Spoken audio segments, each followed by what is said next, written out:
2026 IPL అయితే మనం చాలా ట్విస్టులు అండ్ మిరాకిల్స్ అయితే చూసాం. అందులో మొదటగా మనకు గుర్తొచ్చేది పంజాబ్ కింగ్స్ టీం. ఎందుకంటే సరిగ్గా ఐపీఎల్ ప్రారంభమైన మొదటి నెలలో పంజాబ్ కింగ్స్ 7 మ్యాచ్ల్లో 6 మ్యాచ్లు గెలిచారు. ఒక మ్యాచ్ కేకేఆర్ కి అగైనెస్ట్ గా వాష్ అవుట్ అయ్యింది. బట్ ఈ సమయానికి చూసుకుంటే టేబుల్ టాప్ లో పంజాబ్ కింగ్స్ ఉంది. కానీ సెకండ్ హాఫ్ లో మాత్రం పంజాబ్ కింగ్స్ సినారియో కంప్లీట్ గా తారుమారైపోయింది. మొదటి 7 మ్యాచ్ల్లో 6 మ్యాచ్లు గెలిచి సెకండ్ హాఫ్ లో వరుసగా పంజాబ్ కింగ్స్ ఓటములు ఎదుర్కొంది. ప్లే ఆఫ్స్ లోకి మొదటగా క్వాలిఫై అయ్యి టాప్ 2 లో ఫినిష్ చేయాల్సిన టీం ఎందుకు అసలు ప్లే ఆఫ్స్ లోకి రాలేకపోయింది, పంజాబ్ కింగ్స్ ఎందుకు వరుసగా 6 ఓటములు ఎదుర్కోవాల్సి వచ్చిందో ఈ వీడియోలో డీకోడ్ చేయడానికి ప్రయత్నిద్దాం. సో ఎక్కడా కూడా ఈ వీడియోని స్కిప్ చేయకుండా చివరి వరకు చూడడానికి ట్రై చేయండి. ఎన్నో ఇంట్రెస్టింగ్ టాపిక్స్ గురించి మాట్లాడుకుందాం.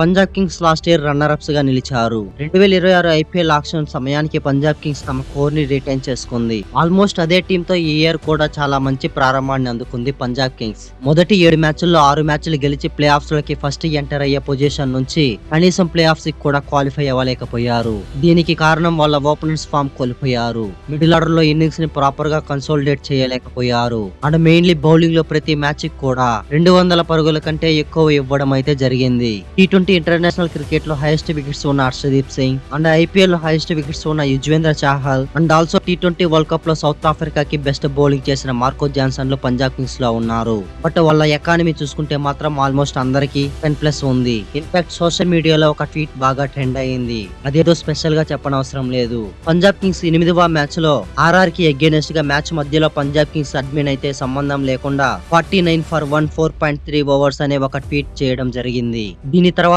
పంజాబ్ కింగ్స్ అయితే వరుసగా 6 మ్యాచ్లు ఓడిపోయింది. సో ఈ డౌన్ ఫాల్ తర్వాత పంజాబ్ కింగ్స్ అయితే టోర్నమెంట్ నుంచి ఎలిమినేట్ అవ్వడం జరిగింది. సో ఈ డౌన్ ఫాల్ చూసిన ఆర్సీబీ ఫ్యాన్స్ అయితే సోషల్ మీడియాలో ఇండైరెక్ట్ గా ఆర్సీబీ ట్రోల్ చేశారంటూ తెగ వైరల్ చేశారు.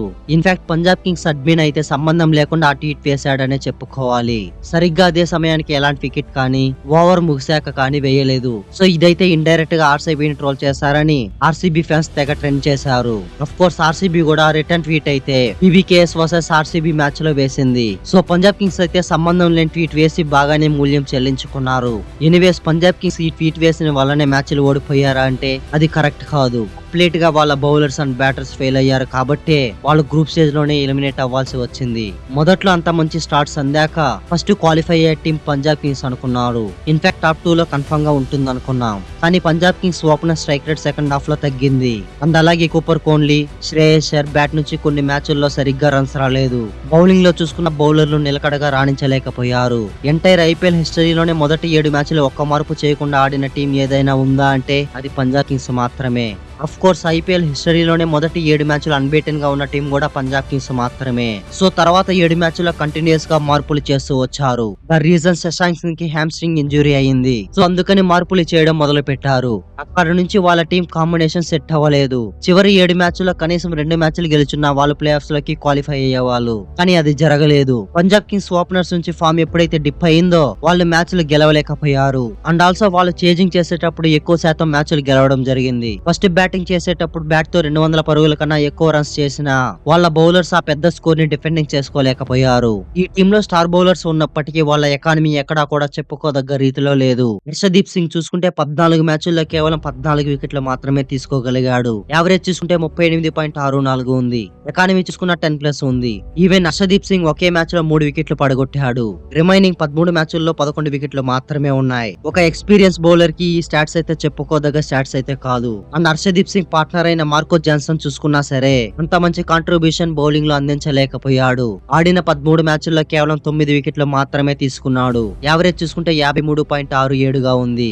ఎకానమీ కూడా 10+ ఉంది. సో కంప్లీట్ గా Arshdeep Singh and Marco Jansen fail అయ్యారనే చెప్పుకోవాలి. ఈ ఫెయిల్యూర్ కి కారణం వీళ్ళిద్దరూ కంటిన్యూగా bilateral series and also T20 world cup tournament లో కంటిన్యూగా రెస్ట్ లేకుండా ఆడాల్సి వచ్చింది. ఎప్పుడైతే T20 వరల్డ్ కప్ ముగిసిందో వెంటనే ఐపీఎల్ స్టార్ట్ అయిపోవడంతో వీళ్ళిద్దరికి రెస్ట్ అనేది దొరకలేదు. రాలేదు. సో దీని వల్ల వీళ్ళిద్దరూ ఫెయిల్ అయ్యారనే చెప్పుకోవచ్చు. వేరే యుజ్వేంద్ర చహల్ చూసుకున్న అంత గొప్ప ప్రదర్శన కనపరచలేదు. ఆడిన 14 మ్యాచ్ల్లో 12 వికెట్లు తీశాడు. యావరేజ్ చూసుకుంటే 32.08 ఉంది. ఎకానమీ కూడా ఆల్మోస్ట్ 10 ఉంది. పంజాబ్ కింగ్స్ కి ఈ ముగ్గురు స్టార్ బౌలర్ల నుంచి అంత గొప్ప ప్రదర్శన రాలేదు. ఇన్ఫాక్ట్ బౌలర్లు ఆపర్చునిటీస్ క్రియేట్ చేసినా కూడా పంజాబ్ కింగ్స్ ఫీల్డింగ్ లో మిస్టేక్స్ వలన వచ్చిన అవకాశాలని గ్రాప్ చేసుకోలేకపోయారు. సో పంజాబ్ కింగ్స్ అయితే ఈ సీజన్ లో ఫీల్డింగ్ వరస్ట్ గా చేశారనే చెప్పుకోవచ్చు.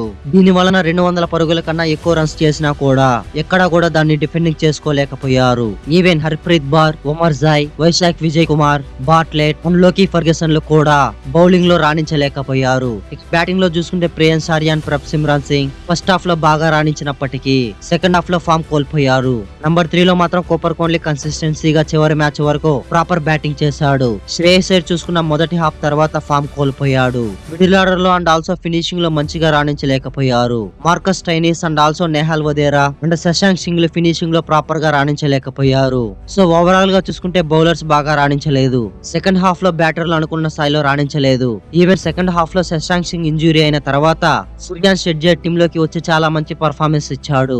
175 స్ట్రైక్ తో డీసెంట్ పర్ఫార్మెన్స్ అయితే ఇవ్వడం జరిగింది. సో పంజాబ్ కింగ్స్ వరుసగా 6 మ్యాచ్లు ఓడిపోయి టోర్నమెంట్ లో ఎలిమినేట్ అవ్వడం జరిగింది. సో 2027 ఐపీఎల్ సమయానికి టీమ్ లో కొన్ని మార్పులు అయితే చేయాల్సి ఉంటుంది. ఆక్షన్ కి ఎవరిని రిలీజ్ చేయాలి, ఎవరిని టార్గెట్ చేయాలో ఒకసారి బ్రీఫ్ గా చూసుకుందాం. నెక్స్ట్ వీడియోలో క్లియర్ కట్ గా ఎవరిని టార్గెట్ చేయాలో ప్రాపర్ గా మాట్లాడుకుందాం. సో ఈ వీడియోలో మాత్రం జస్ట్ లైట్ గా డిస్కస్ చేసుకుందాం. ముందుగా Marcus Stoinis as a finisher గా అంత మంచి పర్ఫార్మెన్స్ అయితే రాణించలేకపోయాడు. అండ్ బౌలింగ్ లో కూడా అంత మంచి ఎఫెక్టివ్ అయితే కాదు. మార్కస్ స్టైనిస్ కి పంజాబ్ కింగ్స్ 11 కోట్ల రూపాయలు శాలరీ ఇస్తుంది. సో 37 ఇయర్స్ ఓల్డ్ ప్లేయర్ కి ఇంత శాలరీ అంటే కొద్దిగా కష్టమే. తన బ్యాట్ నుంచి అంత మంచి పర్ఫార్మెన్స్ లేదు కాబట్టి నెక్స్ట్ ఇయర్ కి రిలీజ్ చేస్తే 11 కోట్ల రూపాయల పర్సు పెరుగుతుంది.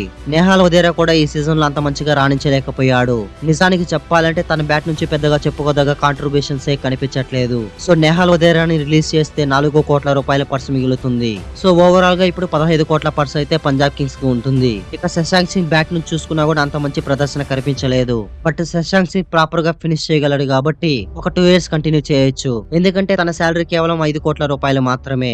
సో శశాంక్ సింగ్ ని అలాగే 2 సంవత్సరాలు కంటిన్యూ చేయొచ్చు. లేదు అంటే 2028 ఐపీఎల్ మెగా ఆక్షన్ లో రిలీజ్ చేయవచ్చు. చూడాలి మరి శశాంక్ సింగ్ ని రిలీజ్ చేస్తారా లేదంటే రిటైన్ చేసుకుంటారా అని. ఇక చూసుకుంటే మిచియో వెన్ ని 3 కోట్లకి ఆక్షన్ లో కొనుక్కోవడం జరిగింది. బట్ ఒక మ్యాచ్ లో కూడా అవకాశం ఇవ్వలేదు. సో ఈ ప్లేయర్ ని రిలీజ్ చేసినా కూడా 3 కోట్ల రూపాయల పర్స్ వాల్యూ పెరుగుతుంది.